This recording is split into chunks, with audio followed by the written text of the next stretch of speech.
call to order, 9:01 a.m. Roll call. Howard Haggard. Here. Diane Jordan. Here. Todd McDaniel. Here. Chad Sargent. Yes. Brenda Walters. Here. Lauren is present. Pledge of flag.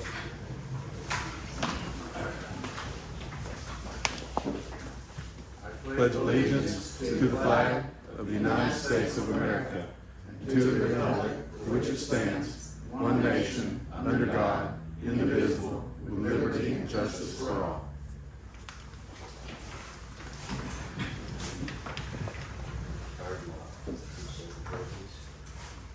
Dear Heavenly Father, we come to you this morning with heavy hearts. We ask that you would be with the Jennings family and the Coleman family this morning, if we have lost one of our own. Be with them in their time of trouble. Guide and direct us today as we go through our meeting, decisions made for the good of our community. God bless our first responders and our military. Be with them. Keep them safe from harm. Thank you for this day. I ask these things in your name. Amen. Amen. It's a nice prayer, Howard. Thanks, Howard. Recognition of guests. Thank you guys for coming. Good morning. Haven't had an early meeting in a while. Is everybody awake? And let's not do this again. These are, this is different. Okay, public comment. Do we have any?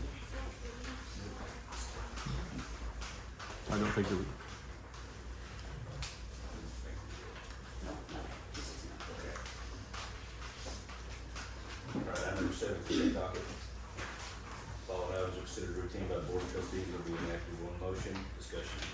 Desire of any item this item to be removed.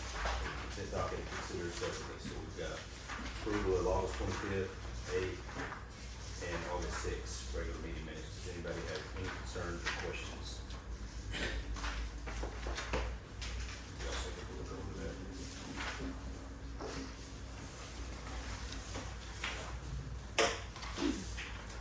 Thank you, claims.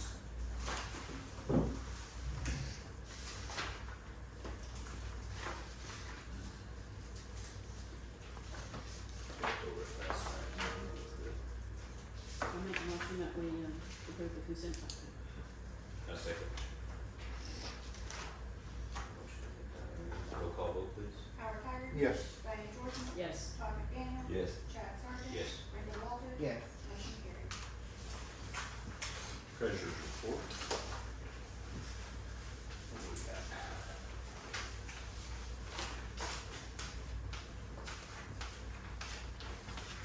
Not in our packet. Yeah, she's passing out.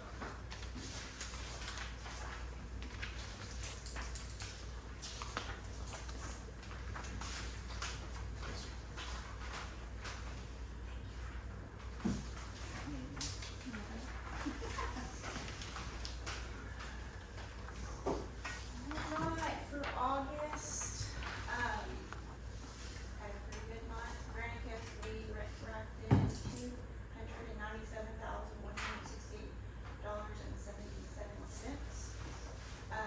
Direct deposits that we still get from the town because some of these are our larger capital management companies that can't do it on open forms right now. They can once, our site goes live through ACH. We just don't have that right now. So we still do get. Do we know when we're gonna have that, what our timeline is on that?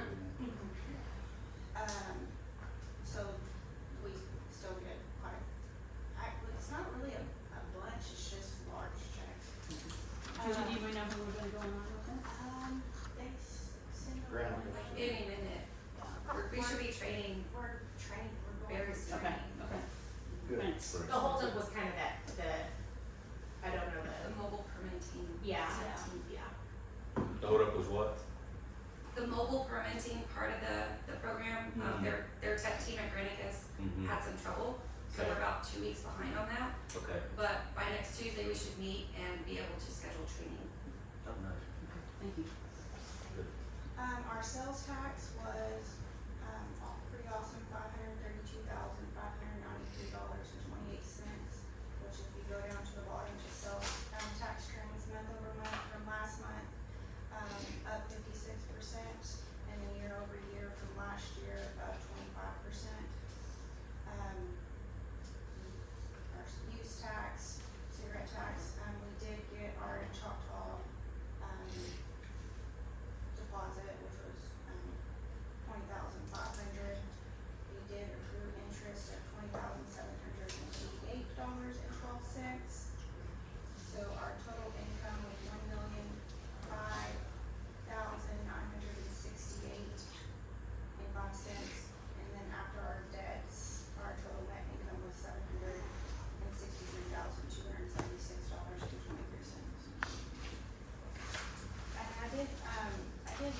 a little bit of extra information, just for y'all to see our licensing activity for the month.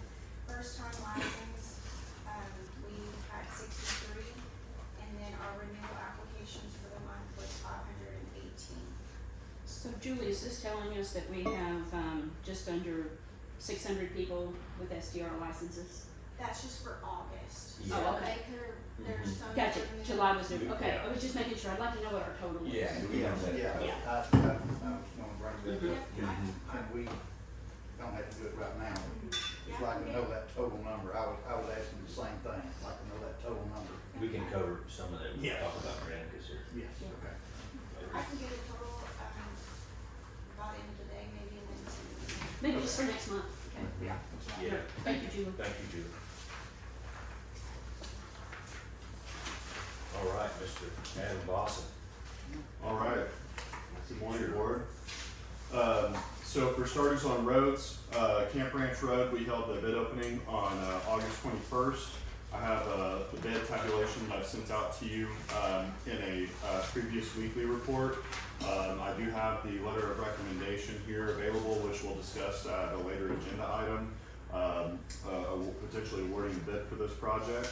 As far as Choctaw Hills goes, earlier this week actually, we held our open house meeting with our engineers, Charles and Jeffrey, during which we had 9 residents, 9 property owners come out and visit with us, exchange questions and concerns about the project along Orca, Green Lane, and Chinook.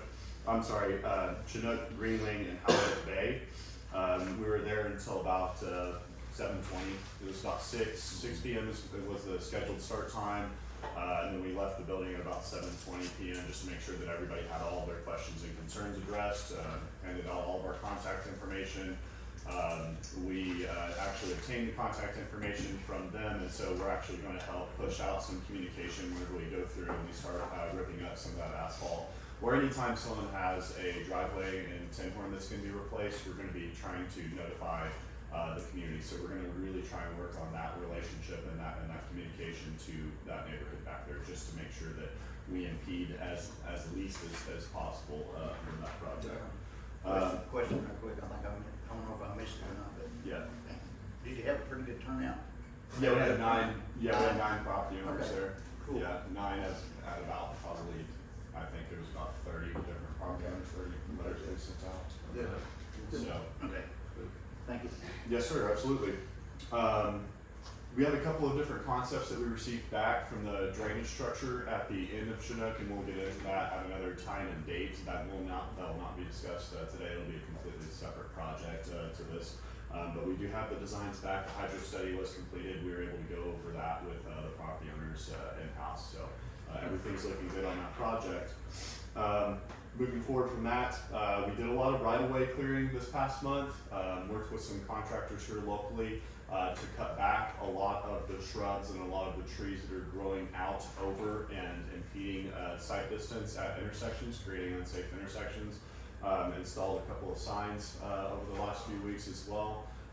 Working with ODOT to do a bunch of grub work, which is also again cutting back trees along 259, especially the western lane. As you get closer to gutter chaos, it's starting to kind of impede again on that western lane. So working with ODOT to get some more signage installed, because there's some stop signs that are missing locally here, and we cannot install stop signs within an ODOT right of way. That's going to be up to them. So I'm pushing to get that done as soon as possible, and then for them to also help trim some of those trees back. Fixed several different Tinhorn issues throughout the community. A lot more work done on Dogwood, Ben Oak Trail, a lot of dressing up, a lot of ditch work, installed new drainage structures over there, and crown the road properly. The next stage will be getting the material drop on Dogwood, Ben Oak Trail. So that's the connector road that takes you from Lost Cedar Trail. Lost Cedar Trail is the east-west road over there off of Pinion, and then it connects, Dogwood connects you to Camp Ranch Road. So it's been identified as one of our major collectors, and we do get a substantial amount of traffic. We've gotten a lot of great comments from people, local contractors, et cetera, that are working and have to get around town, and they use the back roads, and so that's one of their most commonly used roads. Very happy about that. Working with Keith right now to get a quote on dropping material for that whole cross section. moving forward from that, Case Shear Construction began the Pine Hills Drainage Project, which was originally the bid that we received for that $47,000. And then we went out and we redid it, and we found it done cheaper for about $25,000. They started that on the 25th of August, and that has actually since been completed. And I did send you guys pictures of that project during my last weekly report as well. We have installed the new drainage structures, and we've laid concrete and riprap to prevent erosion to make sure that this doesn't happen again at that site. Moving forward from that, took a lot of phone calls with county commissioners. We're talking about potentially redistricting here pretty soon, so we're getting things set up with that, and Jerry Felling. We've had a planning commission meeting on the 28th where we discussed food trucks regulations, setting up permitting processes, and then assigning food truck park designated areas. And we also discussed alcohol-oriented business license and their annual fees. We discussed additional road design standards as it currently stands. We only have a road design standard for a major collector, so that's a 60-foot right-of-way with a 24-foot drivable surface, and it is typical for communities to have a toolbox of minor collector roads with a different drive standards. So that's going to be about a 22-foot drivable surface with a 50-foot right-of-way, and then also residential/local road designation, which is approximately 20-foot drivable surface with a 40-foot right-of-way. We also worked with engineers and came up with design standards for cul-de-sacs here in the community, and we will not be going below 50-foot radii for any cul-de-sac that's installed, regardless of what the collector or what the classification is of that road. We cannot go below a 50-foot radii for our cul-de-sacs here in town. Met with Johnson and Associates and our engineers at Craft and Toll to discuss these parameters for the road design standards. Met with Johnson and Associates and Liz here in the back of the room, our attorney, to discuss rezone conditions and assessments. That's going to be an item for another time. We had multiple meetings throughout the week as well, working with Frank Crawford and Liz in writing our fiscal sustainability plan to get additional points for the OWRB REAP grant. Working with Keto right now, I've identified a grant opportunity that's going to be through their offices, and that's going to be it could be a big one, and I'm going to find out a little bit more about it on Friday. I do have a status update on our OWRA RIG grant application, which is for $100,000. Is that we are waiting on our waste load allocation to be granted to the town for our wastewater project. Once we receive that documentation, we will then resubmit that with our currently existing application.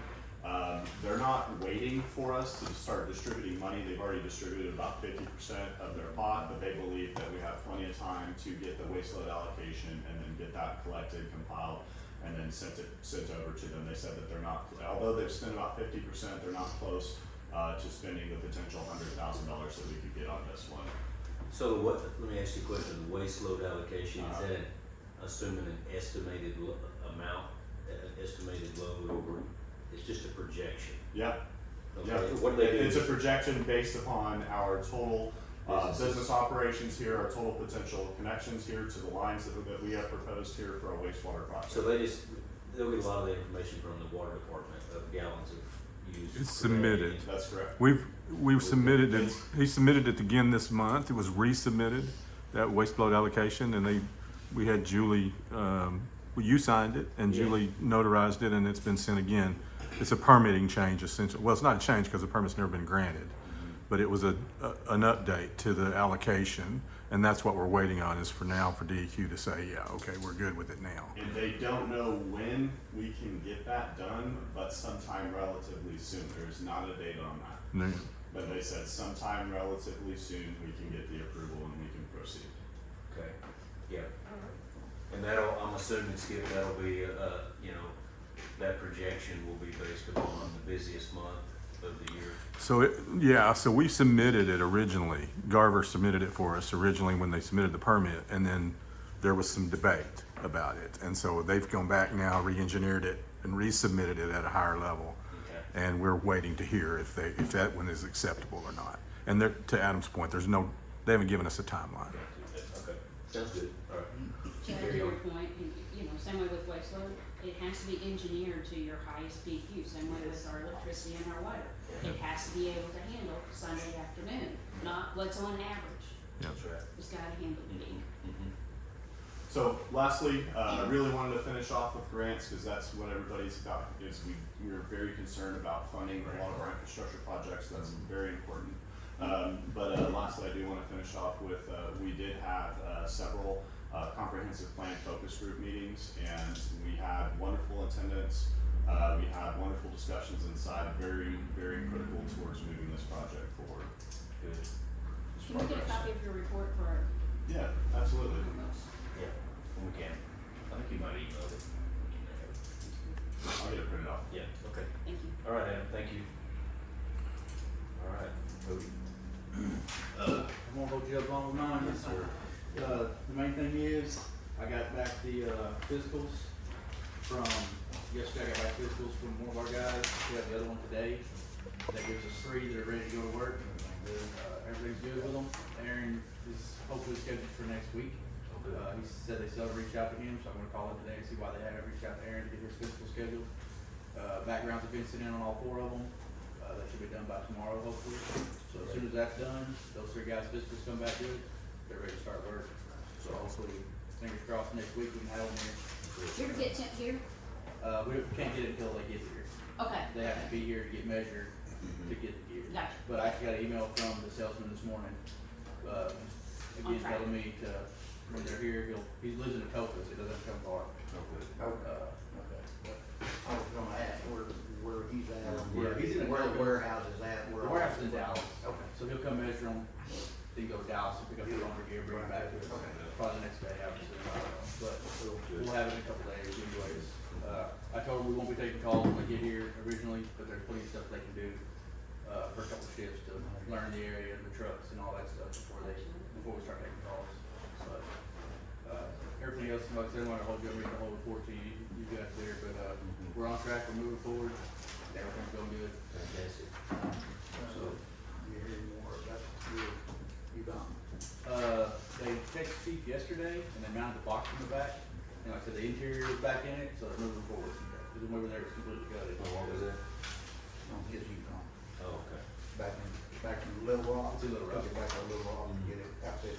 Okay, nice. Hopefully it'll be done early next week. Good. Chief's got his 3 guys coming on board, hopefully first part of the week, so they'll need their truck. Yeah. So hopefully I have mine back pretty quick. All right. Thanks, Cody. Yes, sir. I don't have that page. I guess we'll bypass. I don't have 5 Chief page Chris. report on both of them. I put them on there yesterday. There you go. Alright, thank you. Oh, she put her book. Oh, yeah, sorry. All right, Skip, you wanna Sure. proceed? Yeah. That's it. In my book, the only report there was the chief's report. Yeah. Chief Williams. Thank you. Now, Chris is in Oklahoma City, correct? That's correct. He's taking our guys to get their physical and psych evaluations done so they can begin work. Okay, so we won't read it. Okay. Good morning. Go ahead. So we'll start on the public information side. It was a busy month, still a busy month. We've got a lot going on. Had a lot of inquiries online and we've responded. Folks seem to be very positive. So we're appreciative of that, and we'll continue to monitor and make sure that we set Hochatown in the best light with public information. We've got some events coming up that we're promoting. We're already starting in on trying to solicit for Christmas in Hochatown, so that's out on our web stream now, and we've had quite a few updates to our website that have made it a little more efficient, easier to get to some forms and things. Carissa and Julie and Adam and I have all worked together to try to make it as easy as we can, and we'll continue to monitor that. So the development side of things, so there hadn't been a lot of movement. ODOT still is on 30% design, so Garver's kind of stuck at their design at the moment, so they've kind of focused more on permitting. We talked already about the fact that we had resubmitted the waste load reallocation this month, so we're kind of waiting on that. We think that JK and Cole think that the permitting process is going very well based on the conversations that they've had. So You know, there's no reason to be concerned about it taking longer. You know, we're dealing with a bureaucratic agency, so sometimes those things take a while. So we'll be patient with that. A couple of things with the sewer project that we're still working on. We kind of had a bit of bad news with one of the parcels that I located. One of the ideas that we had about our lift station, JK has pretty much eliminated that. So we're back to the other two options that we had talked about, and we're still working through which of those kind of makes sense. One of them would be significantly less cost to us than the other one, so obviously I'm trying my best to make sure that that one's going to be the one that's suitable, but it's not quite the amount of space that they would like to have. We think we could make it work, but we would probably need a construction easement to do so, and so, you know, we're still in conversation about it. But we're a long ways off from needing to, we need to identify it now, but we're a ways off from actually needing to make a decision on it. So we'll continue to research and have the engineers, you know, do their studies on it. But we'll work in that direction. We will talk a little bit later in this morning privately about some of the other land acquisition things that I've been working on. I've had boots on the ground in quite a few different locations, and so there's some discussion for us to have about what the potential is of some of those. Turn now to the biking trails. I can honestly say to you right now that I feel like it has tremendous momentum. Everyone seems to be kind of engaged in it, and we've had some really high-level talks with some of the stakeholder agencies, and you guys, without me, I think had a conversation about it recently, just this week, about it with the U.S. Forest Service. So I'm excited about kind of getting in the door with those guys and being able to talk about a timeline as to how can we manage this, how can these lands be available to us to be able to improve them in this way.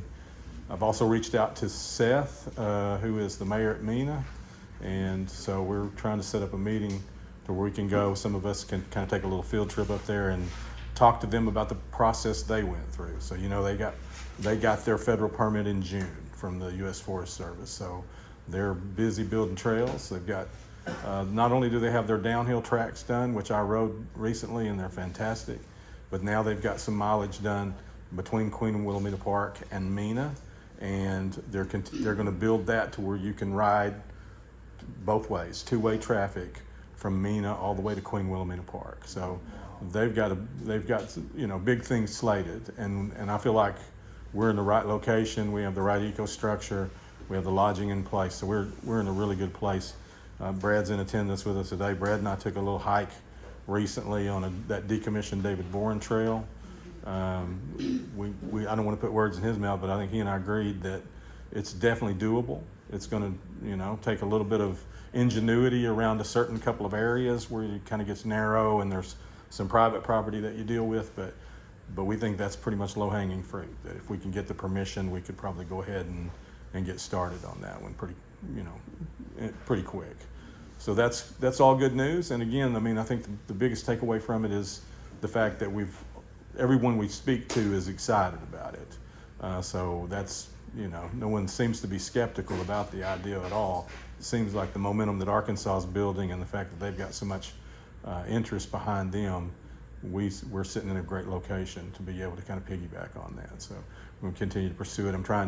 PTD's working on a design right now, a progressive trail design that is, and we're looking at a couple of weeks from now to get them in town. They can either be here the third week or fourth week of this month. We're still making arrangements on that. We hope to have something by the first part of next week to get notification out to everyone so everybody has enough time to get it on their schedule. But it would be an isolated thing. We wouldn't do it in conjunction with anything else. We could potentially do it with the first meeting of the Hochatown Development Authority if we have some other business in place by then. If not, we would just hold a public hearing and have them in and talk about it. That's pretty much it, unless you guys have any questions. I think we're good. Okay, good. Sounds good, Skip. Thank you so much.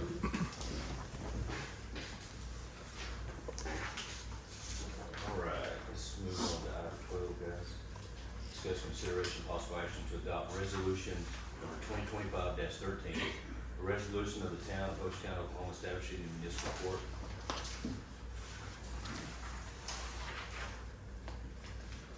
Pursuant to Title I, Section 10 of the Hochatown Code of Ordinances, adopting the town clerk as acting court clerk, adopting court rules governing procedures and practices of the municipal court, adopting a fee schedule, establishing maximum fines, and providing for a effective date.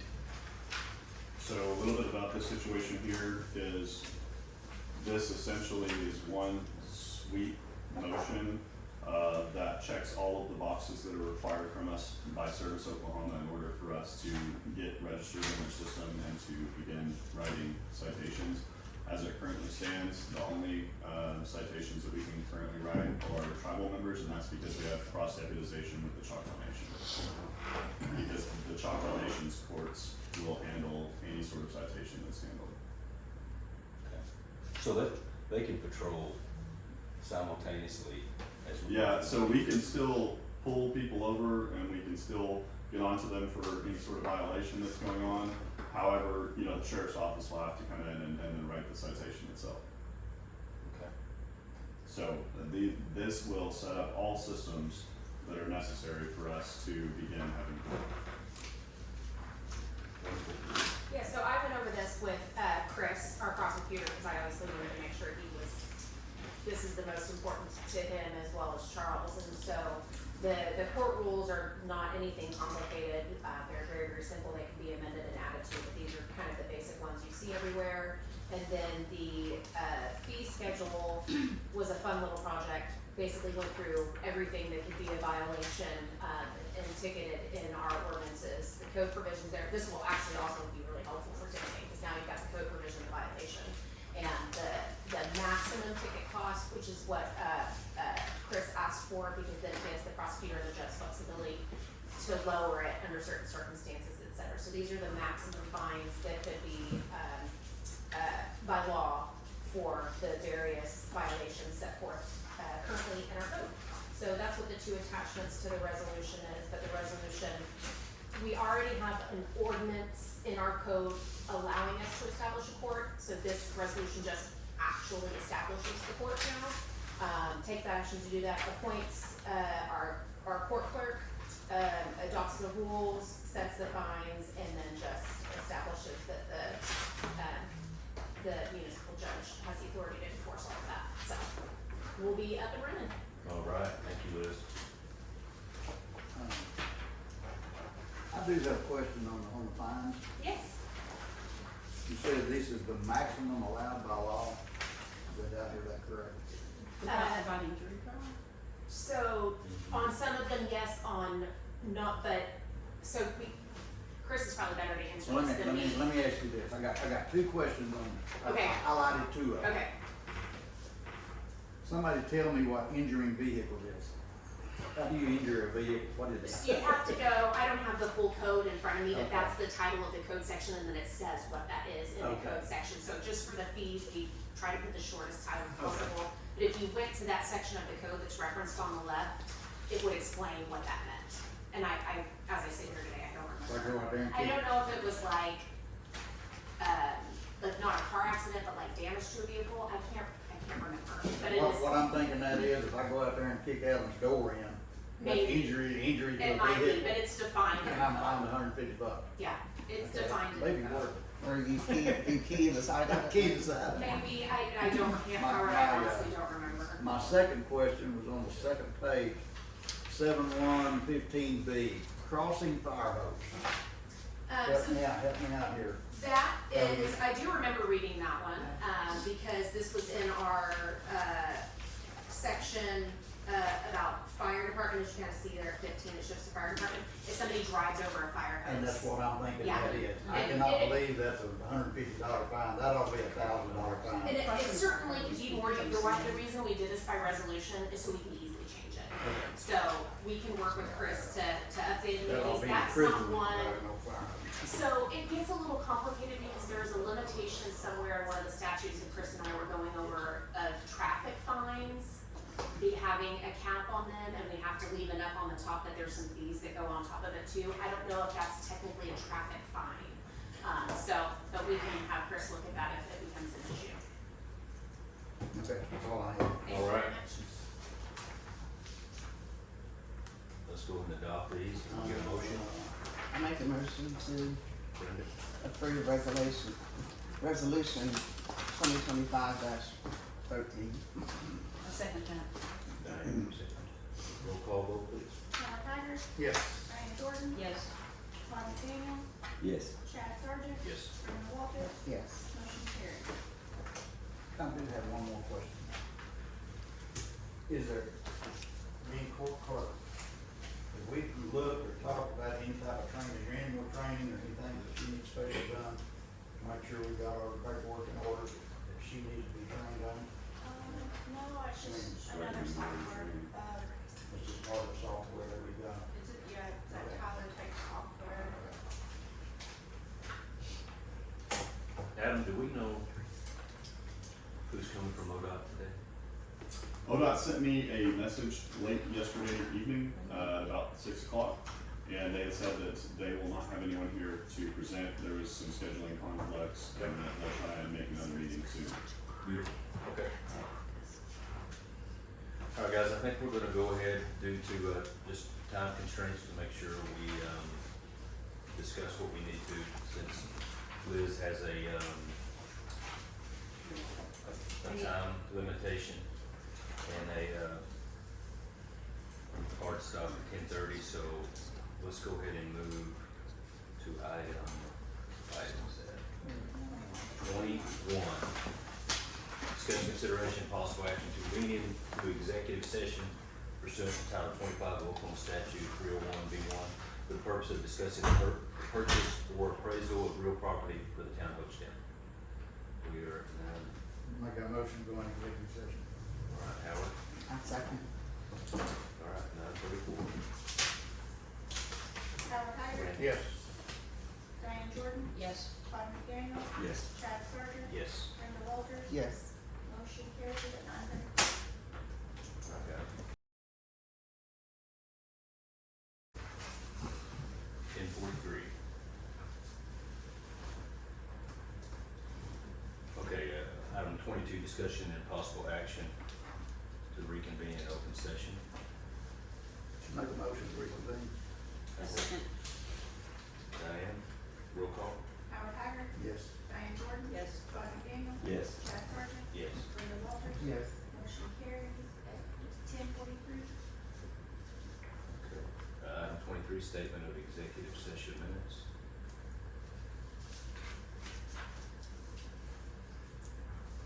No item, or no action was taken.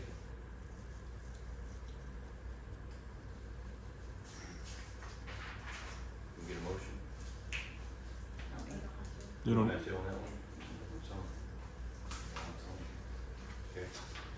24, discussion, consideration, possible action on any discussion from executive session.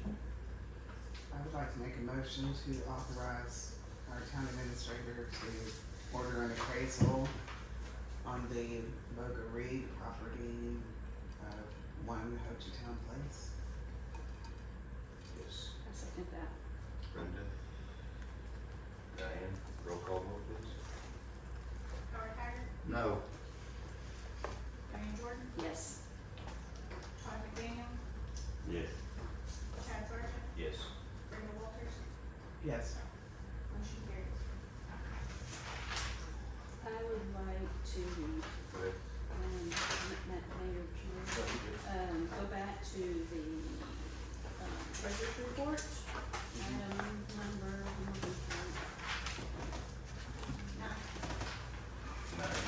number 9, yeah, treasurer's report. We need to make a motion to accept the treasurer's report. I'll make a motion to accept the treasurer's report. I'll second that. You missed it. Roll call vote. Howard Hager, Yes. Diane Jordan, Yes. Todd McDaniel, Yes. Chad Sargent, Yes. Brenda Walters, Yes. motion carries. All right. Okay, let's run back to, let's go back to 13, discussion, consideration, and possible action regarding the creation of the Board of Adjustment for the town of Hochatown. So, Adam, you wanna give us a little bit of clarity on this item? Yeah, all right. So the Zoning Board of Adjustments is essentially a board of its own that will review any sort of considerations for allowing anything that's not covered by the existing zoning regulations. So any sort of changes, and these changes are called variances. And so what happens is there are set parameters within the zoning regulations, and someone will fill out a request for variance, and we will receive that application, and it's gonna state, you know, what the hardship was or why they can't meet these standards or specifications within the zoning regulations. And then we will make a call out towards the zoning board of adjustments and see when their availability is to meet next. So their meetings will be held on an as-needed basis. They will not be regularly scheduled. In my impression, in my experience, it's not a super active board. Maybe once every other month or so, they may be needed. But we do have some projects that are coming up. We're very likely to receive an application in the near future requesting a variance on setback lines for commercial and residential properties. So we do need this board. It is a part of the normal functioning municipality. And to date, we have received 3 applications, and those applications are from Jay Coleman, Savannah Schrader, and Amy Duncan. These boards are typically consistent of 5 members, and so over the last few weeks, you know, I've communicated out to the board if you would have any interest in bringing some names towards the board to vote on and consider appointment for this board. If not, if we don't have the names available or we're not comfortable with assigning these current applicants, I recommend that the board does not take any actions to allow for more time to collect additional candidates. If you do have candidates today and you're ready to throw some people on this thing, that's totally fine as well. So there's a lot of different ways we can crack this egg. Will this board of adjustment be, once they're created? Yeah. I'm assuming they're gonna need some training. Yeah. Yes, I mean, and who does that, or do they have is it a pretty simplified? Send them some documentation, what it's That's about. Yeah, and so they'll strongly use staff and our consultants as a resource to help them make their decisions. So we did hire Johnson and Associates to perform as our planning firm, and then remember we do have TSW. Not just doing our comprehensive plan, but they're also helping us write our zoning regulations and subdivision regulations as well. And so this board will strongly lean on staff and the consultants that we have on file. Fantastic. So can we establish the board today? And- Yeah, you can establish the board today and then make a vote to appoint members at another time. If you want to do these 3 now and then 2 later, if you want to just hold off and wait till we have 5 that are ready to go, that's fine too. I want to make sure that you guys understand the need. It is a crucial element for us to operate. However, the applicant, so if we do receive a request for variance in, then they'll just need to wait until the board has created the zoning board of adjustments, and that's not a big deal. Okay. So we advertised for people who were interested to I volunteer. think we need to advertise some more. Yeah. How We long did. have we? We did it, we ran it last week. over the Okay, last so week. this is Yeah. very new. Yeah. So, We need okay. to give us some time. And who were the 3 again? I'm sorry. We have Jay Coleman, Savannah Schrader, and Amy Duncan, and did forward the applications to you guys. It is in your email. Okay. When did you send that to us? A few days ago. That's it. I've got a question. We have a planning and zoning board right now, do we not? Yes, sir. Any changes to that planning and zoning, doesn't it go before that board, before it comes to us? It would need So does to. it go to that board, now go to this board, It has now to. to us again? Yeah. So the planning commission 3 would. different boards. So the planning commission would fail the request, and then it would need to go to the board of adjustments for review. So, So if they're asking if they, so like for example, you have a site plan that you've been introduced to, and they want to fit in X number of structures, and in order to do so, they need to push their parking lot out a little bit further. And that bypasses the 40-foot setback requirement, and they actually have 15-foot setbacks on their property. from the property line. So that's an example of a situation whenever they would request a variance from our zoning regulations. But that But variance that would first go to goes. this board, wouldn't it go back to the other board? They would have to go to the Board of Adjustments. No, it has to go to the, where does that person go to request this variance? They submit an application to the town. To the town? That's Then right. then it goes to the planning and zoning board. They make the solidified decision on allowing or not allowing that particular variance. The planning and zoning board, the The existing Board of board. Adjustments. So it doesn't go to the planning. They can It does grant not. or not allow Not the answering my question. variance. Does any variance that somebody wants, it does not go to the planning and zoning board, it goes to the planning, Board of Adjustments. That's correct. Correct. Okay, that's. And they make that decision. You misunderstood what I asked.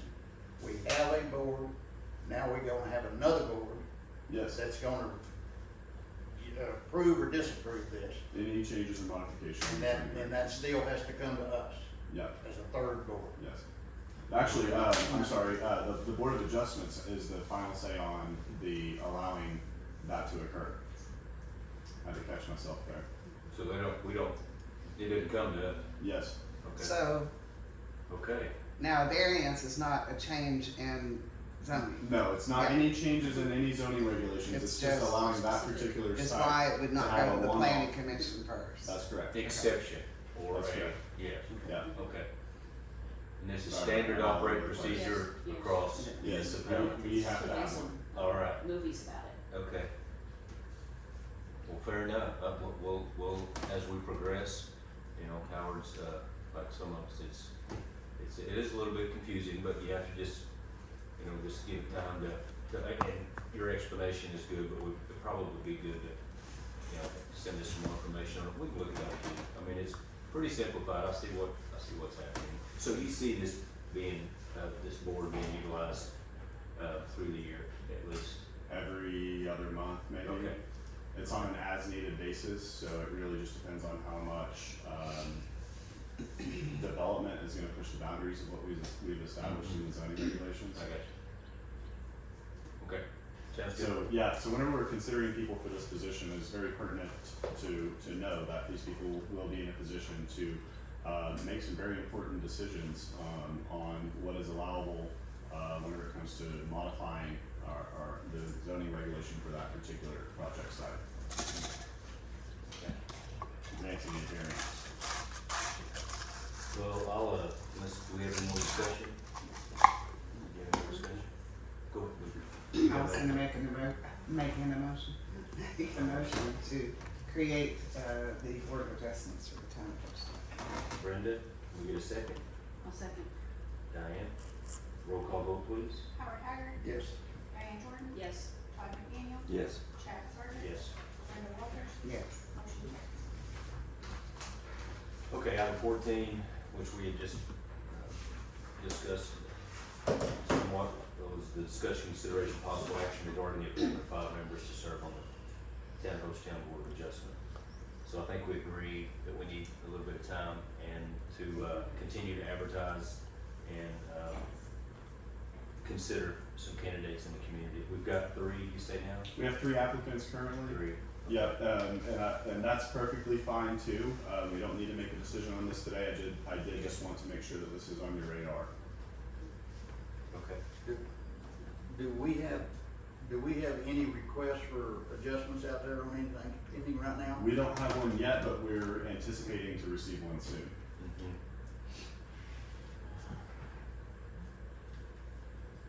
Do we want to go ahead and appoint these 3?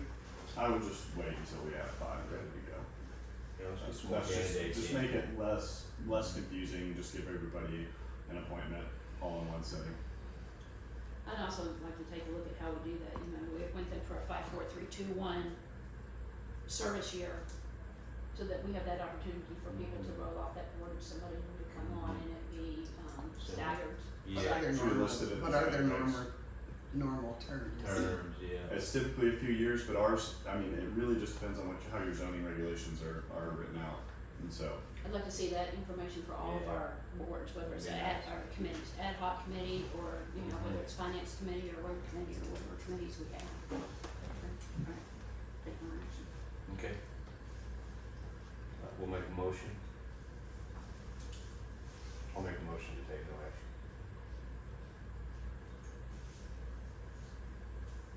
Maybe a second. We don't have to, sorry. I know. That's Yeah, not I've always- always I didn't get it for 2 wondered years. why. I thought, well, I think it, maybe I'm wrong. I think we need a vote on no action, so the entire board agrees to take no Yes. action. I make a motion, we take no action, or Chad did, I'll Yeah. second it. Yeah, I'm the same way. That's what I need. Okay, we, no roll call. Okay, item 15. You gotta vote. You motion in second, you gotta vote. I think each board member needs to vote to take no action. You That mean, way you got a motion on the table, you gotta vote. Yeah. You got to. Beautiful, okay, roll call vote, please. Howard Haggard, Yes. Diane Jordan, Yes. Todd McDaniel, Yes. Chad Sargent, Yes. Brenda Walters. Yes. Motion carries. All right, 15, discussion consideration possible action regarding the assignment of a pay range for the new administrative staff position authorized at the July 9th, 2025 meeting. So Adam, I had visited with you about that, this morning and yesterday. I believe it was, maybe it was this morning. So could you give us a little bit of idea of how we approached, yeah, absolutely. your So, opinion about it? so after you guys had approved the creation of this position, we went off to draft the job description. Essentially, it's going to be a lot of heavy bookkeeping, a lot of computer literacy, a lot of Excel experience required. Obviously, your Word and Outlook formats as well, but specifically, you know, QuickBooks experience, bookkeeping, anything with sort of a light finance administrative background is something that we're going to be looking for. And kind of looking at some OMMS data that was shared with us, just kind of some back-end office support role. We were looking at anywhere between the $18 to $25 an hour range is what we're recommending to the board for consideration. That way, we don't post a job without any sort of a pay range, because we don't want any sort of false expectations if we put out just DOQ and then someone gets shocked that it's not the amount that they thought it was going to be for. That way they understand whenever they're stepping into it that they know what the pay range is going to be up front and what the expectations will be. That's fair. And again, lastly, you are approving the advertised pay range, and at the end of the day, once a candidate has been selected for the position, it will be up to you to designate the official pay for that individual. So And that- you will also review that in the end, whenever you go to hire that employee, The job title will be posted and the duties and responsibilities. everything will, Okay, and that, when are you potentially going to try to get that as action? soon as you give us Just these have to numbers. be- Okay, sooner the better, right? Okay, sounds good. We have any further discussion? Make a motion to, approve the, suggested pay range of $18 to $25 for the administrative staff position. I'll second that. Roll call vote, please. Howard Haggard, Diane Jordan, Yes. Todd McDaniel, Yes. Chad Sargent, Yes. Brenda Walters. Yes. Motion carries. All right. Okay, 16, discussion and consideration of possible action regarding a request from the Oklahoma Department of Transportation to provide a summary report of Hochatown office hours at September Board of Trustees meeting. So they are absent today, so we'll take no action. Make a motion to take no Yeah. action. Need a second. I'll second. I'll second. Roll call vote, please. Howard Haggard. Yes. Diane Jordan, Yes. Todd McDaniel, Yes. Chad Sargent, Yes. Brenda Walters. Yes. Motion carries. 17, discussion, consideration, and possible action of the opening, review, selection, rejection, and or awarding of bids submitted for the Camp Range asphalt paving project. Okay, so if you open up your packets and you go about approximately halfway through, you will see the bid recommendation tab. Pull that, and then you will find a letter here from Craft and Toll. And they do recommend bid award to low bidder Tri-State Asphalt. Once again, we did check references, and actually Charles has recently gone and visited another site of one of their most recent projects, and he was very impressed with the quality of the work. This is the same contractor that was awarded the bid for the Choctaw Hills subdivision, and so we will be working with their schedule. We're not going to put them in any sort of a position to rush to finish Choctaw Hills. We want that job to be completed in its entirety before we begin Camp Ranch. We may implement some light dirt work, but nothing substantial on Camp Ranch before Choctaw Hills has been finalized. So again, the recommendation here is to Tri-State Asphalt, and so now I'm gonna break it down for you. Is you'll see a bunch of numbers towards the bottom. You'll see base bid, and you'll see alternative A, which that is for a 5-inch leg. Alternative B, Hang on. A is 5. A is 5, B is 6-inch, and C is 8-inch. And after conversation between Charles, myself, and Jeffrey, we are recommending a 6-inch leg, and that is going to be under alternative B plus base bid. And so that's going to be the $916,748.78 tabulation, and that is the recommendation from staff and the engineers. So SICK is gonna handle the atrocious commercial traffic up and down that road for the next year. What was your question? I said that, the SICK, the alternate. The 6, yes, okay, yeah. What's the, I know that's hard, what's the life and longevity of that 15, road? 20 years, depending on how if we can keep the water off the road. Yes. And that was Okay. I'm the one that asked that, and thank you for bringing the numbers up, cause I forgot what the thicknesses were. Yeah, so we, Forgot what the alternative were, but yeah, so Howard had asked, I had if asked you recall. what's the difference in cost, and what's the difference, does an 8-inch give us another extra 5 Yeah, here? that's what I was Because of that heavy, I even asked for the alternate about concrete, what's the difference in 6 inches of concrete? Does it give you a 30-year road instead of a 20-year road? I don't know. But anyway, Jeffrey said that the engineering of concrete and curb and gutter had to go into a whole new ballpark to do that, so anyway. Okay, so the 6 fit for our project way better. Yeah, better. Hang on, Yeah. I'm actually going to, actually, can I have you guys, check another item real quick while I make a call to Jeffrey? He just asked for me to call about this Yeah, item. to clarify. Can you guys go forward with another item on this agenda while I While we're call him taking your real phone quick? call, I'd still like to discuss this just a little bit more. Yeah, go on. And Go we ahead. can come back to Go ahead, it, get phone call. why, Craft and Tall already has a bulldozer down here working on Choctaw Hill, why would we not want them to go ahead and be able to do something over on Camp Ranch? Why would we say you have to finish this one before you start the next one? That was kind of a question I had too, is did we receive other bids? I think we received 2 more bids. And were they close? Because if they're close, and we are worried about them. The other bids are on the back of your recommendation sheet, they're tabulated. If you can read it. Oh, Lord. Yeah. I just thought Charles would go and ask him to. I Yeah. really can't read that. Yeah, the very first one is, RAP construction, RAP construction. Yeah. And what was their bid on the same package? So the alternate fee was $1,069,047.98. That was for RAP, Yes. and Shirley was, Shirley alternate fee, $1,195,184.96. yeah. Yeah, they sent them it in a PDF form, and I tried to blow it up, but it. I got my magnifying glass Yeah. last night. It kept distorting it, so. Yeah. Anyway. And you can request they send those to you in a different format. So your Now I'm. comment earlier was, Well, I'm a little bit like Todd, maybe we wanna go with the second bidder just so we can get some roads finished around here. But the other option is, why are we, I don't know what kind of staff Tri-State has, but, if they're already got people down here, why can't we let them work on both of them at the same time? That was my time. Mhm. Yeah, If we can pay up some more money and get the second bunch over here working on that road, but I would say let's do it and get it then out.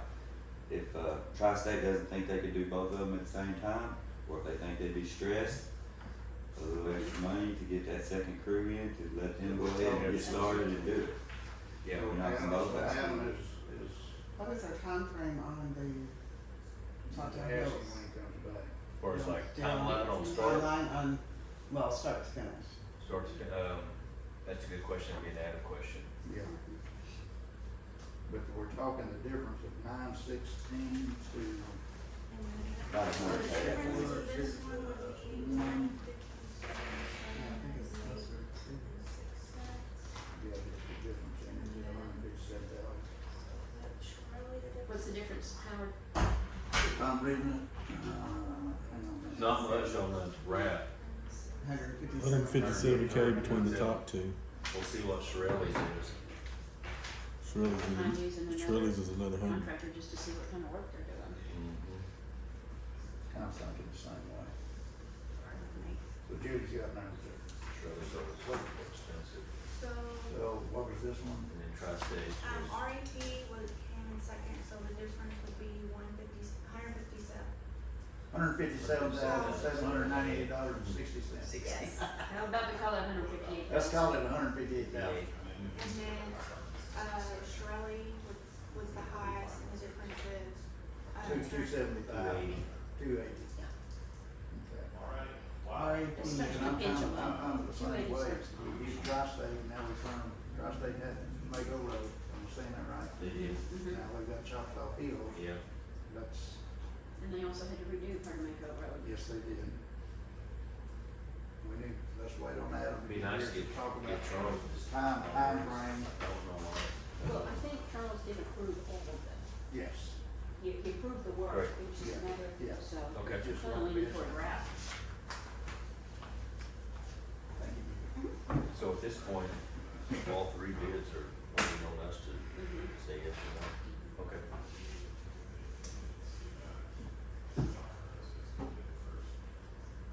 Yes, we start on them sometime. I agree with that.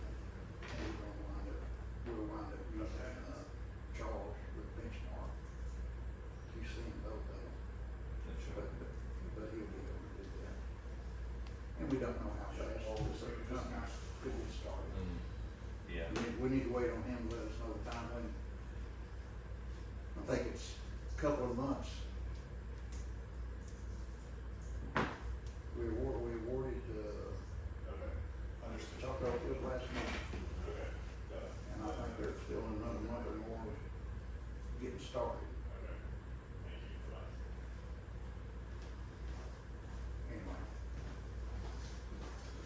We ready to talk roads, or are we on? Yes, we are, Adam, so, give some clarity, Todd, you want to Okay. Well, explain? did that phone call affect anything? Yes, it did. The price of asphalt is so low right now, we need to take advantage of it, and they are recommending that we do the 8-inch, but the same bidder, so it is just going to be the final number that's tabulated there at 1.18. Now we're going to 8? Yes. Because the cost difference is so low, we haven't seen asphalt pricing this low in such a long period of time. and And that it's gives. going to us extend the longevity of that road. Yes. Is that 2 or 3 lifts?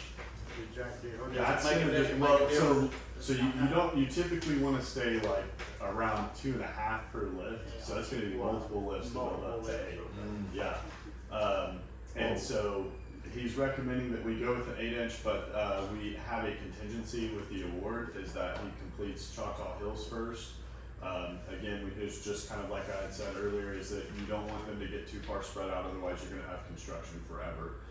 We can work with the contractor where if we wanna get some light things done after, like let's say 100% of the dirt work is completed at Choctaw Hills, we can then work with them, with Charles, and allow them to send someone out to do the dirt work and off of Camp Ranch, but that's only if it's 100%. That portion of that project has been 100% completed, and that way you don't have mobilization going back and forth. And it delays the construction process of that project in whole. So can we, let me ask you this, Will, Todd, go ahead. Well, time is what we're considering here when we think, it's our train of thought. And our thought was, why not go with the second bidder? There is a price increase, but let them go ahead and get started. And that way we're doing both projects. We got both projects rolling at the same What time. what is the time frame or the schedule that we've given Tri-State to do? Sure.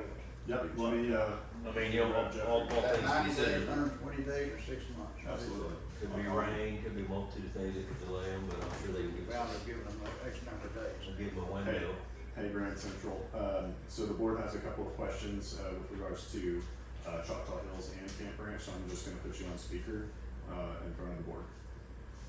Okay, all right, here you go. I believe Howard has a question first. Go ahead. Jeffrey, what are you doing? Question for you. Yeah, well, it may be both. How's that? Question from the board is, what is the, I think we all agree that we're ready to do the 8-inch on Camp Ranch Road, but what is the time frame that Tri-State, how many days have we given them to do Choctaw Hills? They got 45 days to do Choctaw Hills. 25 days total. 45. Oh, 45. Okay, 45 days. When did they start? When can they, have they given you a start date? We are having a pre-construction meeting on Monday, 8 a.m. Monday morning. Nice. And then that is their notice to proceed, and they need to get going on that. Okay. What's the timeline, how long do you think that'll take? They submitted all their paperwork back to you all, the contract documents and everything along that line. Okay. Okay. So within, I'm just gonna throw a wild number out there, within 60 to 90 days, we anticipate Choctaw Hills to be complete? I would hope that no more than 60 days. Okay. I would be very disappointed if it takes them 60 days to do it. Okay. The question, the other question, Mako got done, so yes. we should be able to, if they get on it, they should be done in 30 to 35, 40 days. Okay. Nice. That's fast. The question we were looking at, we know it's gonna cost us more money, but does it save us time to go to the next bidder, go to RAP and let them, and give them Camp Ranch Road? Working both of them simultaneously? What do you know, does that gain us anything? If they can get Choctaw Hills done in 60 days, immediately roll into Camp Ranch Road. What would you anticipate Camp Ranch Road taking? Oh, with Camp Ranch Road, they're not gonna have to do they have to do very little subgrade. All they're gonna have to do is, the drainage, and then it's just paving. That one should be done in 30 days. Really? Okay. Yeah. Okay. Basically, they're coming in, they're gonna do probably 1 or 2 days, maybe 3 days of, shaping, and then they can hit paving immediately. Okay. So I figure that probably, the first thing it's gonna have to do is shaping and grading, putting all the pipes in, and then once that's done, that should take them a week to 10 days to do that. And then they should Hey, be able to paving goes pave that fast. boy within 30 days. Okay. Will they be Is that- able to start it immediately after the finish of Choctaw Hills? That's immediately after the finish of Choctaw Hills.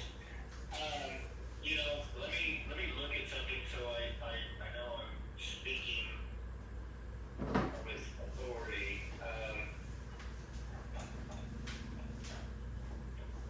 I want to look at the bid tabulation for Camp Ranch.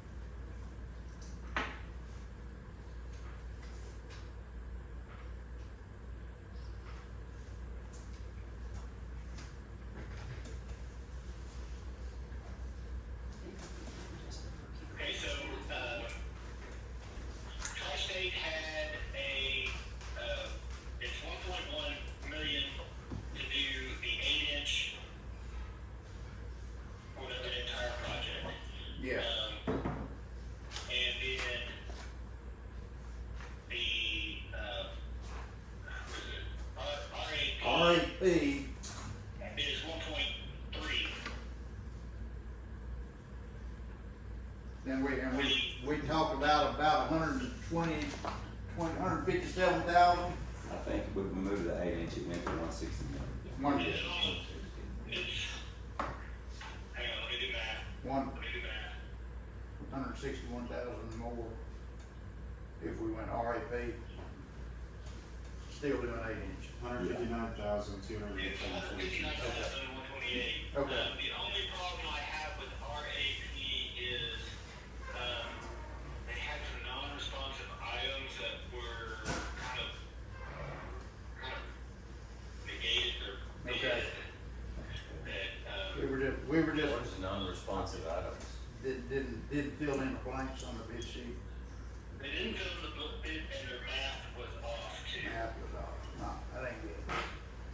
The board was just trying to figure out, you know, we've let Tri-State have 2, and now we're fixing to let them have 3.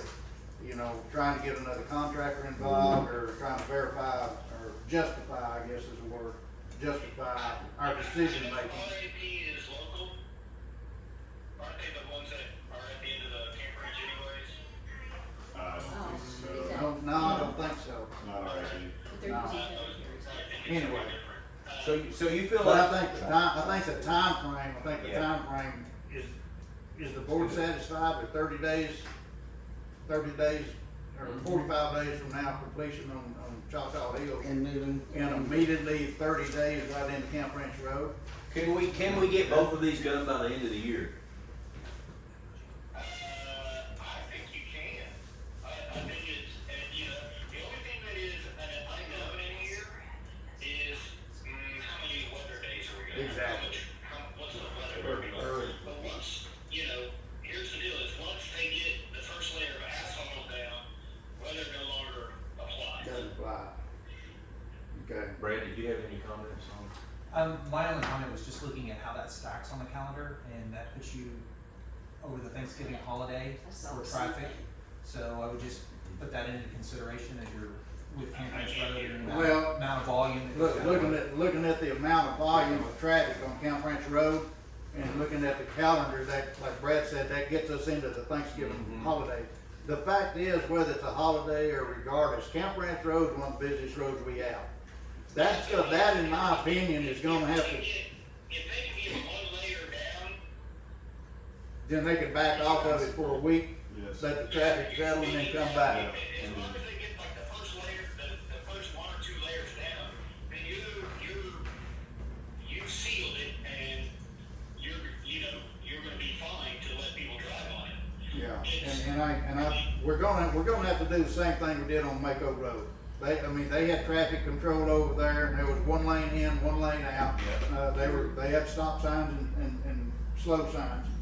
And I think Camp Ranch Road's gonna be the same way. I think it also benefits you too, to,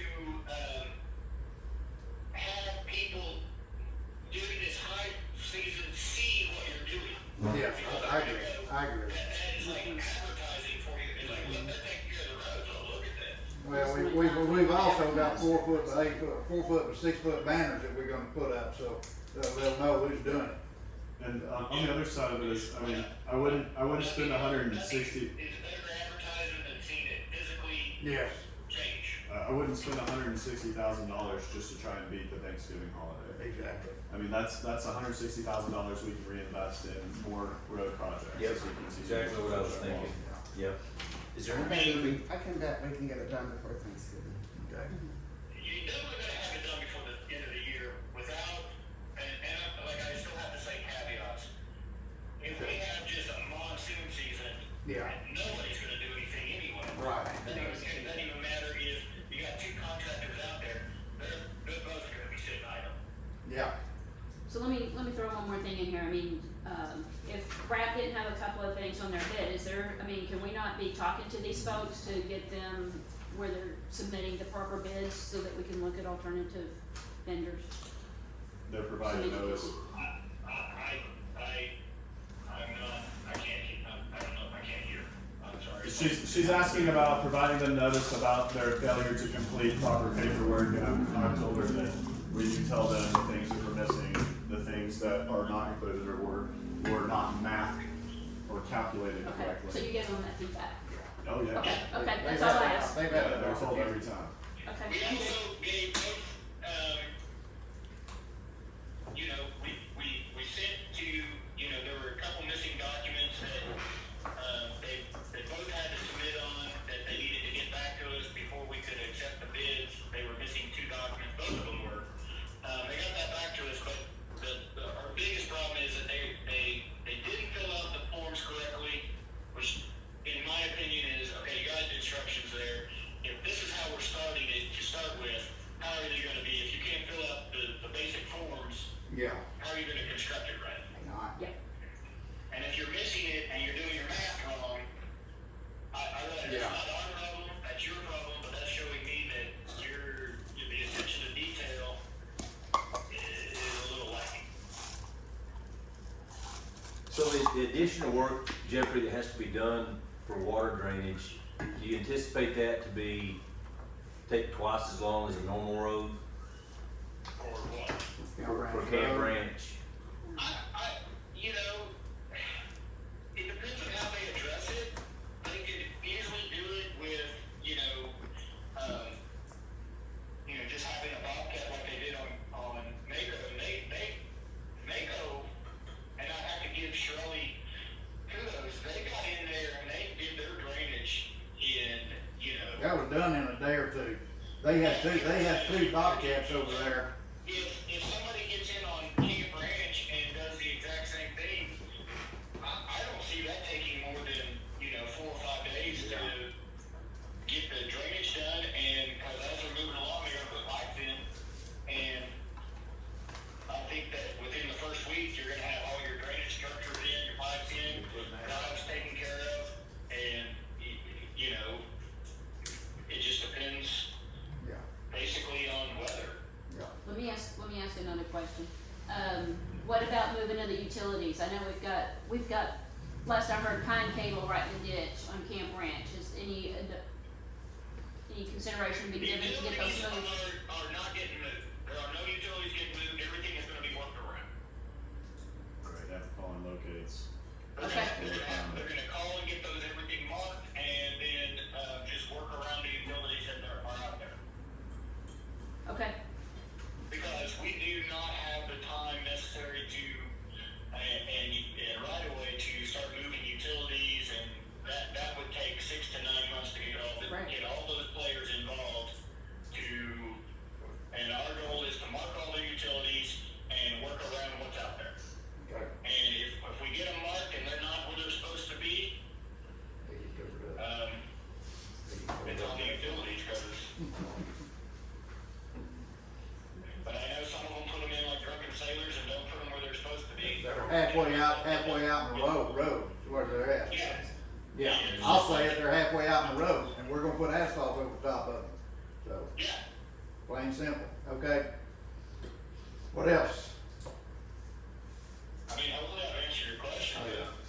Satisfactory. I think we're good, You Jeffrey. happy, Todd? Yeah, I think. Yep. Thank you, Jeffrey. We are putting speed bumps on Camp Ranch, you all know that, right? We're doing what now? We're gonna put speed bumps on Camp Ranch. Okay, Are they gonna be, properly marked and everything? They're gonna be the 4-foot by about 8-inch high ones, they're not gonna be just the abrupt ones, they're gonna be the bigger ones. Need them now. well, hey, Jeffrey, real quick, could you, Adam, put that phone over where you can. Could you explain the need for these speed bumps? Cause Todd was concerned. And what seems to be the long-term objective of doing this? Is this gonna cause an uproar? The need for the speed bumps is you already have a highway there, people are driving faster than they should be, they're on a gravel road. The moment we pave this, you're gonna have a racetrack. Gonna do 70 mile an hour down there. And the point of this is that we've got to do some traffic calming and make sure people understand that they can't just, I mean, if you sit out there, you just watch someone driving 45 on a gravel road, and you just go, oh, good God, they're gonna go 55, 60 on this when we pave this bad boy. Okay. So you said not, So you're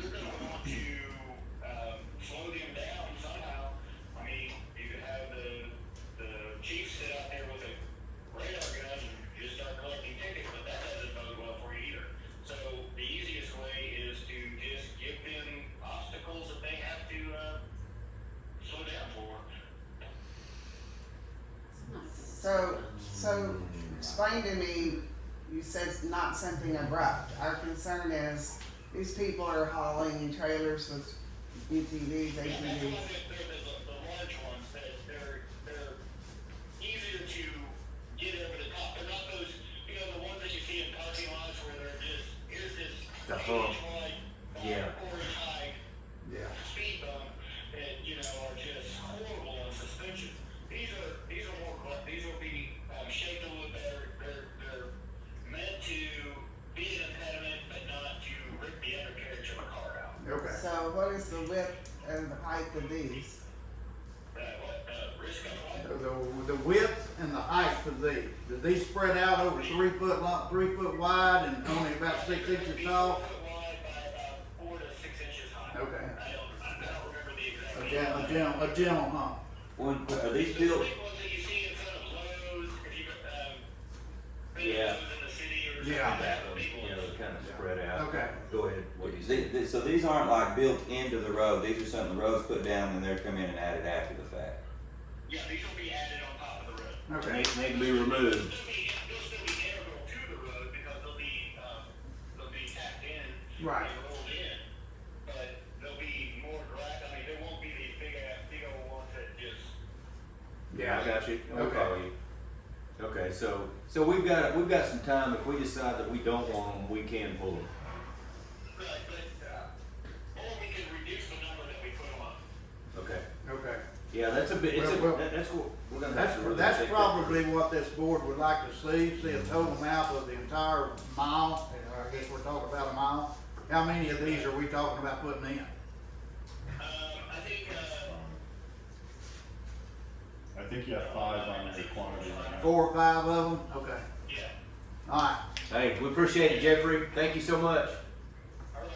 Let me know if I can do anything else. We thank will. you, Jeff. Thank you. Thanks. Welcome. So Adam, real quick, what's your thought on these speed bumps on Camp Ranch? I think that it's. Because honestly, I'm kind of. I think it's important. I think that if anyone has any hesitation over whether or not we should have speed bumps, I think that you should spend some time on Camp Ranch Road. I think that you should spend some time just kind of observing people. Maybe get out of your car and just kind of sit there and watch how fast these people are already driving whenever we have it graded, whenever it's in such great shape. And we didn't do that on Mako. Mako, Doesn't have a traffic. yeah. We don't have the same I guess that stretch is traffic just. pattern. We don't have the same traffic pattern or behavior on Mako, and if we did, then we would be looking at potentially installing speed bumps. Humps. Yeah, speed humps. I mean, you can put signs up, but then you're hoping that people will abide by them. Hopefully they'll all be marked, Yeah, I mean, it's, what light and I'm assuming so it's, you know, see them at night. it's a safety measure that will Yeah. contribute in it being a safer highway. And it will be definitely annoying. We all know how those are. Those speed bumps in neighborhoods are annoying, but they slow you down in case there's kids, you know, and Yeah. people out, you know, and so it is definitely, yeah, if it's designed properly, then we could, you know, avoid some of the, you know, the kickback on complaints, because, we're gonna have some, I don't know if we have any speed bumps in Hochatown right now anymore, do we? And Todd, do They you had have some on Choctaw Luke Fire. Landing. Choctaw Landing, yeah. And they had them on Luke Fire for a little while, but they pulled them out. Why'd you pull them out? Well, just mainly it didn't really slow anybody down. They were just hitting them going fast, and I mean, look, they were unaware mostly. It's people's first time people coming in and everything. I mean, I don't know how those on Camp Ranch are If there. they're painted and marked, it'll be obvious, but also, I mean, you know, as a family-oriented community, I mean, we need to be constantly weighing our safety whenever it comes to traffic, especially once we start paving these roads. It's gonna open it up to, a large amount of speed violations. Okay, One of the biggest things on Luke Fire was just during kind of heavier traffic times, it slowed traffic coming in off of 259, because they were just almost just a little ways in off 259. So it was slowing traffic down, whereas so people coming off of 259 were stuck pulling in, trying to get into Lucada, so that was one of the reasons they took them out. It was just, cause they were right there just in front of that shopping center. Yeah, give them no place to go. We were right So as long as you've got some distance between 259, where traffic isn't turning and then having to immediately come to a stop to get over a speed bump, well, then that should be fine. I mean, you have 5 spanned across a mile, Yeah. so. Okay, More discussion? I think we're at a point to make a motion for item 17. I make a motion, we, award the bid for Camp Ranch Road for an 8-inch asphalt, alternate C plus base bid to, Tri-State Asphalt Company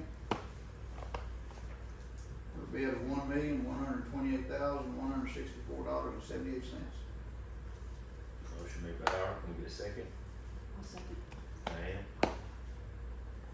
Roll call vote, please. Howard Haggard. Yes.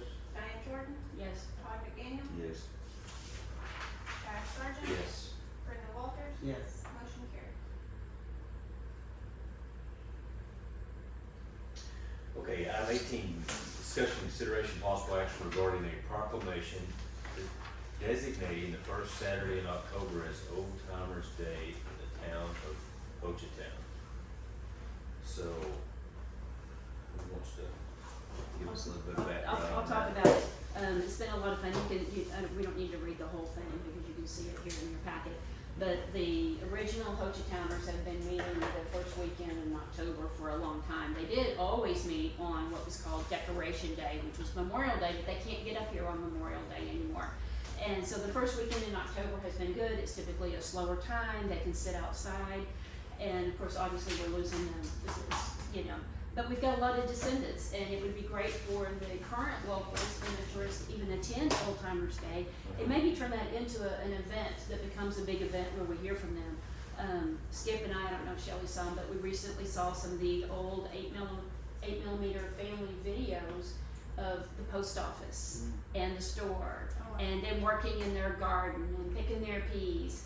And I mean, that's our history and our culture.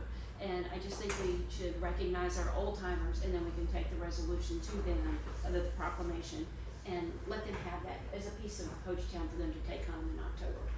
So Where do they normally gather at? they gather at the church in the cemetery. Okay, okay. So anyway, that's the motion, is to see if we can just publicly proclaim that it's Old Timers Day and show some respect for our elders. Wonderful. So we're making that motion? I will make that You motion. may. Yes, I would like to make the motion that we approve a proclamation designating the first Saturday in October as the Old Timers Day in the town of Hochatown. I will second. Brandon, second. Wonderful. Okay, roll call vote, please. Howard Haggard. Yes. Diane Jordan. Yes. Todd McDaniel. Yes. Travis Sargent. Yes. Brenda Walters. Yes. Motion carried.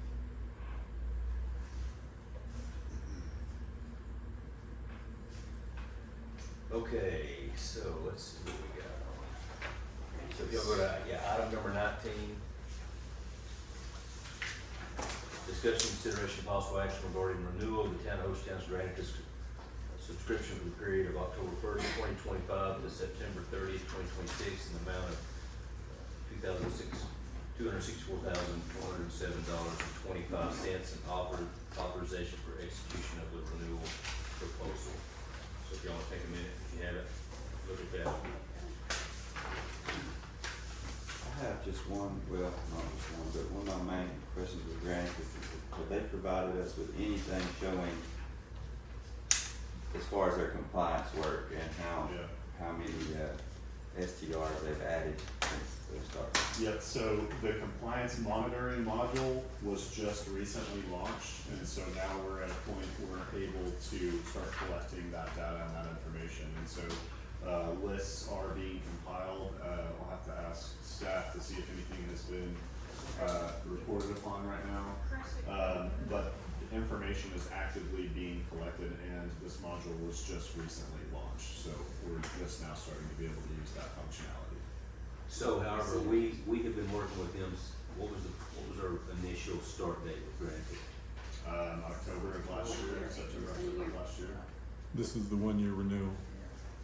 So, even with this module starting now, Mike and Granicus should have some estimated, an estimated, number of SDRs that they've helped us acquire and a progress report on what they've collected. And so I would like to see, in my opinion, in order to make an opinion on Granicus, a progress report, I mean, with what we're looking at shows what they offer and what they do, but do we have a progress report on them for the past year? Is there anything, is this what we're looking at? Well, there you go, all right, that's what I wanna look at. Thank you, Judith. You should've shut me off before I kept talking. I'm giving you this is what I wanted to look at, yeah. So we've got 852 SDRs. 1,850. Yeah. Yes. Those are licenses that were. So Granicus on the host compliance, they've identified 3,600 properties in Hochatown, and they've identified 1,852 as short-term rentals. Okay, Where's the, Say that one more where do time. you get that first number? yeah, where's the first number at? I didn't pull it, it's on our, But it's not on our Oh, report. okay, But what is that now? What did you say? it's just over 3,600 properties identified in Hochatown, and 1,852 are identified as short-term rentals. okay. That first number, that first number is just total parcels? Total, yeah, probably With structure. It's called short-term, long-term rentals, so that could be residence, that could be a combination of the short-term, the long-term. Parcels with improvements, yeah. But 1,852 have been identified, positively identified as STR. Correct. And then originally, we went into Granicus with avenue licenses, we had 1,184. Since September to current, we've had 574 Granicus first-time licensing. So total first-time licensing is 1,758. So out of 1,852, that leaves us just 94 that haven't had a first-time license, which I thought was really great. So of the 1852 identified STRs, all but 94 have their license. That's a first time, yes. So we're in renewal season, so that's the next part. How many were first time? Altogether, we had 1,758 first-time licenses Oh, I see it, sorry. between Avenue and Granicus. So that's our Okay. total first-time license, which came last year. Okay. Leaving 94 non-compliant according to how many short-term rentals we have. What's our confidence level in that 1,852 number? Do we know?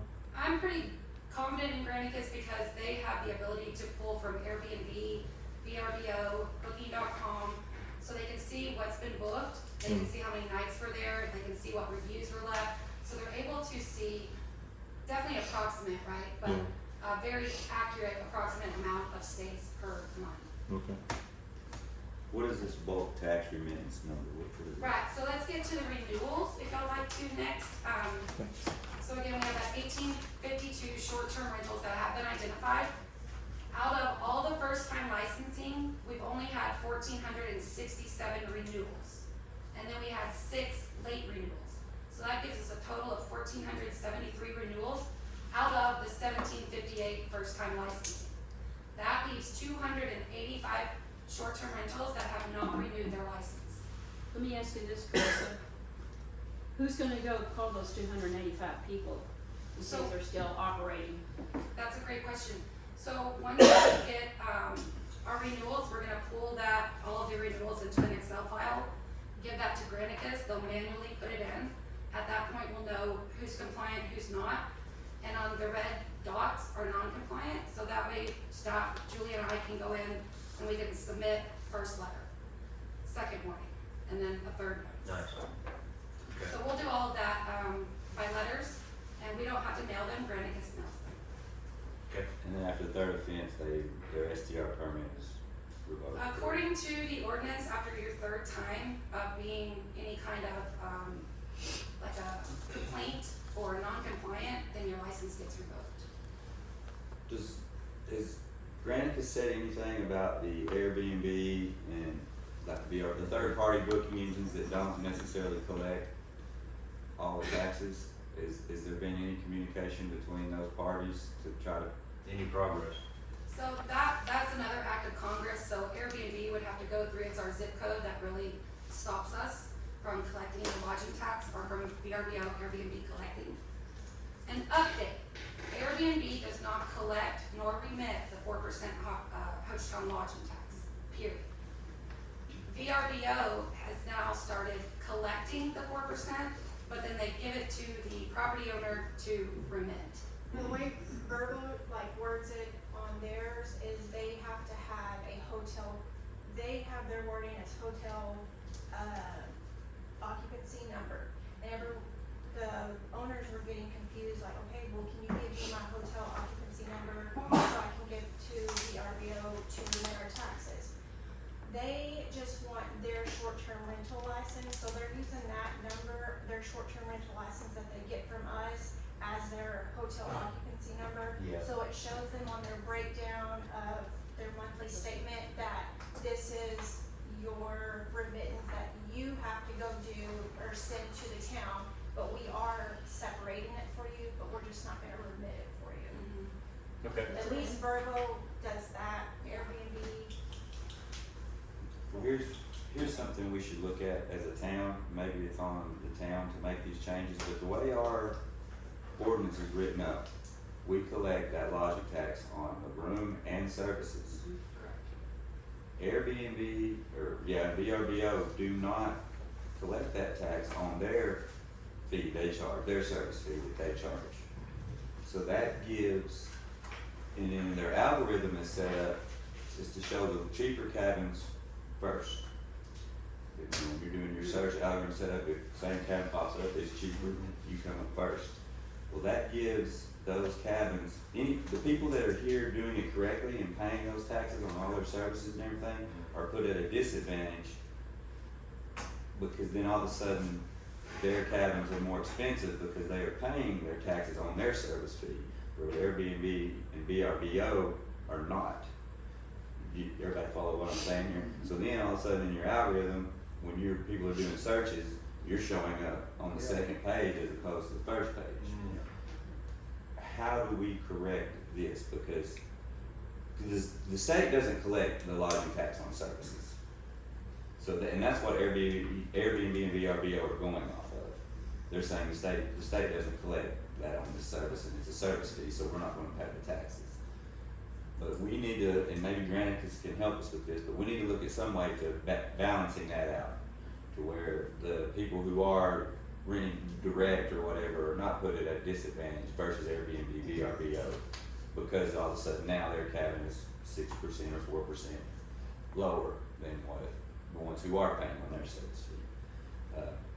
I don't really know. Diane made a great suggestion in one of your emails about having somehow collecting all of, cabin owners, management companies to rent from them directly instead of Airbnb or Vrbo, because of all the service charges Airbnb and Vrbo does collect, and then again, they're not giving us our taxes, so I don't know what the solution is, but if there was a way for each cabin to, I'm not gonna say not use Airbnb or not use Vrbo, but their first option is to go direct instead of.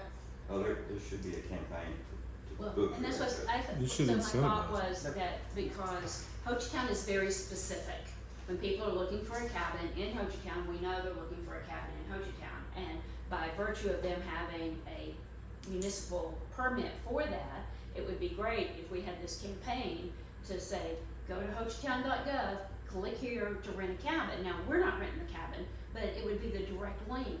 And, some of our one-time cabin owners, they don't have a direct link because they don't take credit cards, they don't want to get into the management of it. But for what they would save in Airbnb and Vrbo fees, they may want a direct link, kind of like you think the Chamber of Commerce page. Here's our Chamber of Commerce members, and here's the link to whatever their services are. Why can't we have a list of our permitted and licensed businesses, and it would be all businesses, you know, you want a list of all Could do the that. licensed restaurants in Hochatown, here's a list of restaurants. You want a list of all the licensed, you know, Most of, STRs, here's a list. I believe that most of the self-managed properties that book through Airbnb and Vrbo do not have their own booking site. They book strictly through those Right. sites. But along that same line, I'm a cabin manager. I collect taxes and the lodging, sales lodging tax from Vrbo and from Airbnb. It is remitted to me for me to pay you. So I don't understand the now we had to go through a process. Initially, Airbnb was forcing us to add that lodging tax as part of a rent in order to collect it, which was skewing things. But eventually, somehow figured it out. So it is itemized separately on Airbnb for us and sent to us, and we pay the town. I don't understand the difference in the individual Airbnb listing and, you know, the system that we use. On your website. Airbnb and Vrbo are Send it collecting to- 4% lodging tax road. And sending it to me for me to remit. For you to pay. Both. Yes. Airbnb, yeah. Yes. Okay. But they will not apply that tax to new services. They would apply it to the room charge only. Room charge on it. So Whereas, why are we taxing Well, services? I asked that question The ordinance says when we to. put it I think in we the should change ordinance. our ordinance. Here's the other thing, is, what we have before us is, do we wanna renew Granicus for a year? Yes. Do we make a motion that we probably do this and continue this discussion? Yes. But maybe have a subcommittee of cabin operators over here on this end of the table to continue to look and push. Yep, I agree. You know, that is, and I would also like to check on that number, which I'm sure they're still researching it, but the, what was it, 1,800 total? 1852. Total, yeah, if we could, I think we can get to some of that data, but I'd like to put a side committee together for pushing this, now that we got it started. Are you collecting sales tax on the services?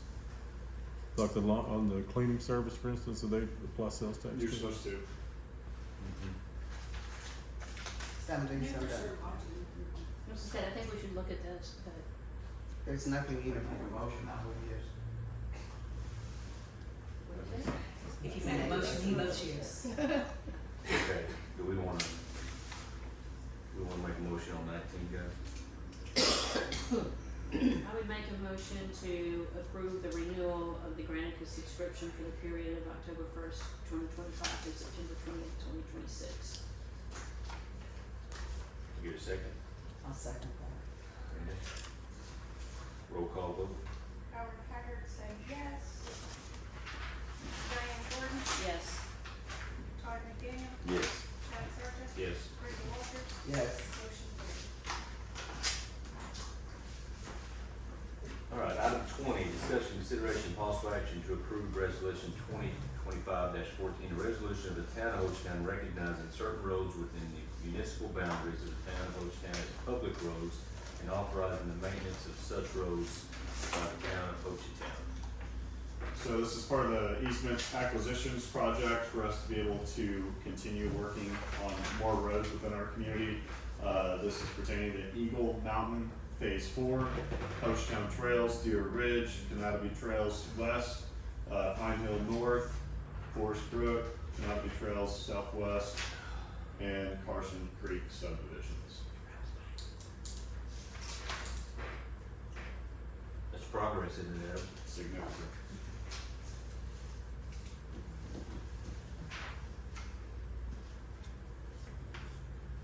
I make a motion to approve resolution number 2025-14. Yes. I second. Here's 68 pages that go to this. That'd be Diane. Yeah, okay, roll call vote, please. Howard Haggard, Yes. Diane Jordan, Yes. Todd McDaniel, Yes. Chad Sargent. Yes. Brenda Walters. Yes. Motion carries. Along with that though, can we not get a larger map of our municipality showing every road and each subdivision bigger so we can see it, understand exactly where all these things are at. Yeah, you want one here in the office? I mean, Okay. I know we have the smaller maps and you can't read them, just like to have them. Well, we've got some big maps coming from the forestry. Yeah, we can have, forestry said they'd help us out and print us out some things. I can ask them, we have all of the maps digitally available and you can Yeah. zoom in and zoom out. Yeah. Yeah. Very, very easy to read and navigate, but yeah, I can see if I can mark it. Okay, appreciate you. Yes, sir. I also wanna keep our maps updated on the website, like these new subdivisions that we've added and where we're on the roads, because people keep asking us, and if we want them to go to the website.